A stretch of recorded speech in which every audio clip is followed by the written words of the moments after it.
Welcome back to the Citizen channel. We're all staying safe and well as we look forward to, yes, the first FA Cup final derby. Yeah, we are looking forward to it as long as them lot behave themselves, and obviously all us Blues travelling down there sort of stick together. It will be all right. Don't get sucked into anything stupid. It should be all right because hopefully we can do it on the pitch, which is all that matters. And obviously we'll be left in celebrating while they can, hopefully sod off. We know a few will hang around. We know what they're like. But as I say, stick together. Look out for each other and it should all be okay. Anyway, this special week, we've got the Manchester Evening News have brought out something called Mad for It, yes, which is a look at the FA Cup derby match. Of course, you couldn't sort of celebrate this event, which is the first ever, of course, apart from most of you, or a lot of you watching this may have gone down to the semi-final down in 2011, of course.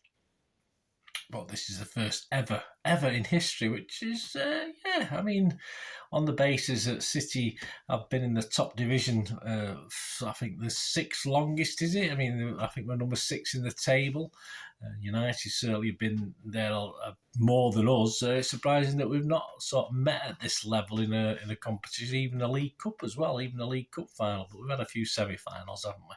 So let's have a look at this Manchester Evening News special on this FA Cup final. Just a quick look at what's inside and whether it's worth it. This is available for £3 plus postage from reachsportshop.com, so the place we get the Manchester City programmes from. So you can get it from there. And of course, it's at various stockists knocking around. It was in Asda where I work, so it'll be in and around Greater Manchester. You might even find it outside of Manchester as well. If you have a look around at the football shelves and the local paper shelves, if you like. Please, if you are new to the channel, push that subscribe button, push the bell notifications, information vlogs like this, lots of other things, of course, on City history, previews, reviews of games, etc., etc. It'd be great to have you on board. Spread the word. And if you are pushing buttons, you can press that little like button. I'm trying to get about 20 likes for this vlog, if you can help me towards that. And any United fans watching this, yes, so I will tell you what's in it for United fans as well, although I'm a City fan, so there might be a little bit of City leading, so please accept that in anything I'm going to say. Even Mr. Doan, or Fred Dunn, I used to call him Fred Dunn, of course. Fred Dunn is a little bit hesitant about certain things, but we'll get on to that. Of course, we've got perhaps 2 key players on the day, although there'll probably be more other players who'll come into it. Haaland and Rashford are on the front. There's an interesting ad. There's only 2 adverts in it. There's an ad for the MHR hair clinic with what supposedly is Pep and Hag's bald heads. Certainly, well, it could be mine looking at them, but possibly not those 2 guys modelled for it. But so that's an interesting ad anyway for the MHR hair clinic. And the other ad, of course, is for Betfred. Yes, for Mr. Fred Doan, obviously a big keen follower of Manchester United. And he actually gives us a combined Manchester City, Manchester United 11. As a United fan, he apologises for it being a bit City player heavy. But he said he's just being realistic, isn't he? It's as simple as that. So there's no need to apologise. His team, here we go. What do you think, guys? Edison, Shaw, Walker, Diaz, Stones, Casemiro, Fernandes and KDB, Rashford, Grealish and Haaland. So that's his 11. Personally, there's probably 3 United players too many in there for me. I would have kept one in. Have a guess. Leave in the comments who do you think I might have left in that team from United. This will be the 190th derby in the history of derbies since we first played, certainly not as United and City, but we first played in 1891. Tyrone Marshall does a lot of stuff in this magazine, or this paper if you like. He looks at Guardiola versus Ten Hag in this 48-page for £3, and it's just like it's made on the Manchester Evening News style, so the local paper style. It's not a magazine as such. It's made more in the paper way. So in how they do the paper. So Tyrone Marshall looks at Guardiola versus old Ten Hag and their history and links starting back in Germany and making comparisons. Ten Hag apparently had an early nickname in his life called Mini Pep. Well, he's actually 11 months older than Pep, but I'm sure he took it as a compliment. Simon Bukowski on ha and the Blues delight after Erling snubbed United. He was close to signing for them as a 19-year-old until Dortmund came in with an attractive offer as United stuttered over Erling's various representatives' influences going forward. And with his move in 2022, United weren't even in the 7 teams that were in with a shout of signing him at that time. Of course, City were at the top of the list. Dan Brown writes, not the guy who writes the books, but Dan Brown on how to stop Erling, courtesy of ex-United player Vidic. What sort of insights he got? Well, mainly keep him facing away from goal, well, unless he does an overhead kick, and don't let him get behind you. Easier said than done. Well, that's Haaland's sources for United. Then that's how they're going to cope with him.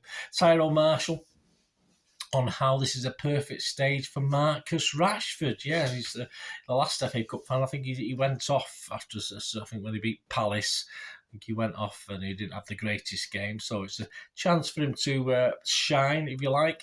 Excerpts from City and United's roads to Wembley from the third round onwards. Of course, they're using the pages taken from the Manchester Evening News each time, the match report with their players' ratings. Just interesting enough, looking at some of the player ratings, City's poorest display, according to the Manchester Evening News, appears to be the 1-0 win over Arsenal in the 4th round. Lewis, Stones, Rodri and Mahrez all rated a mere 5 out of 10 for that one. And our top man for that particular game, out on his own, was Aki with 9 out of 10, mainly because he scored the goal, but he did have a good game, I remember. United's worst showing was their 3-1 home win over West Ham in the 5th round. Garnacho was top with 8, but Dalot, Lindelof, Anthony were on 5, and poor old McTominay got 4 out of 10, so not great. Rico is a blue through and through is by George Hodgson. Talks about Rico Lewis, of course, enjoying City at the aged 8, and he has lots of information on his breakthrough season. Tyrone Marshall, yes, on serial winner Casemiro. For you United fans, he's still got hunger for more silverware. This is what he's got, apparently, at the moment. He's got 5 Champions Leagues. That's pretty impressive.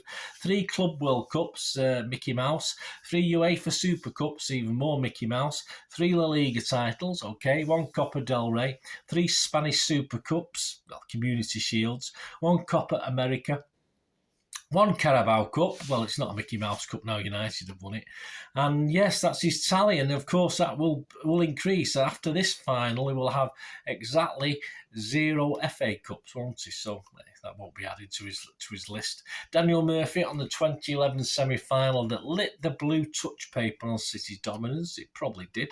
Tyrone Marshall on Ericsson, who's no stranger to a battle. And it goes back to when he was a young man and he was playing in the Dutch Cup final between, you think City United is feisty, rivals Ajax and Feyenoord. Not much love lost there.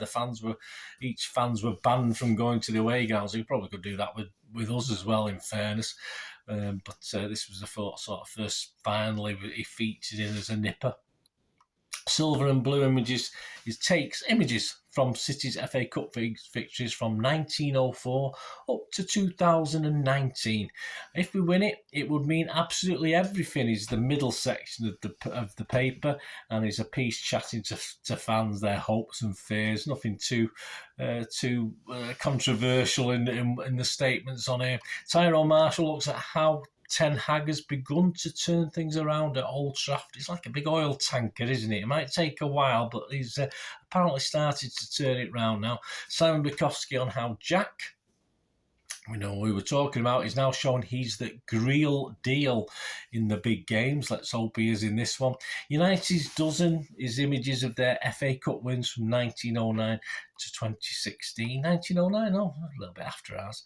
Joe Bray on my pet may only have one decision to make ahead of the final. I'll go along with what Joe has to say on this one. I don't think most City fans would divert from what Joe thinks.